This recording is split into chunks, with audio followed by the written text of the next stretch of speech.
重節假日一落到嚟有嘢玩。我哋而家去橫琴玩，如果過關好多人呢，咁我哋翻轉頭喎，好冇？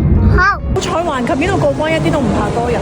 作為一個工作日係牛馬節假日係保姆嘅媽咪，每個週末咧，無論北上又好啦，留澳門又好，近近地橫琴都好，就係要諗啲節目點樣耗下佢啲電。前幾日聽朋友講，新街坊呢度咧成日都會舉辦啲活動，今次復活節咧就有好多手工遊戲攤位嗰啲啦，仲要係免費。我哋今個禮拜嘅親子活動時間就安排咗喺呢度啦。嚟到咧 BB 即刻要我報名嗰啲畫畫喎，哇好彩有位咋！你哋去嘅話咧，千祈唔好好似我哋咁去到先算，因為好多場次都滿晒。啲後班排車可以得上咯，橫琴有物業嗰啲朋友真係好開心咯。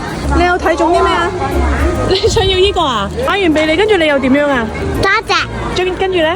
你中意咩？佢嗰度咧仲可以攞啲卡集齊啲印仔嚟換禮物。原來咧去到一個證件仲可以換張凳仔，超得意咯 ！BB 翻到去一直喺度玩，期間仲有愛麗絲嘅 cosplay 啦，同埋啲小丑，又食完又玩完啦。爸爸咧又幫我哋咧吸咗好多，又換咗啲禮物。兩個蒸蛋器。哦，即係佢吸引就有得換。係啊，呢個咩嚟㗎？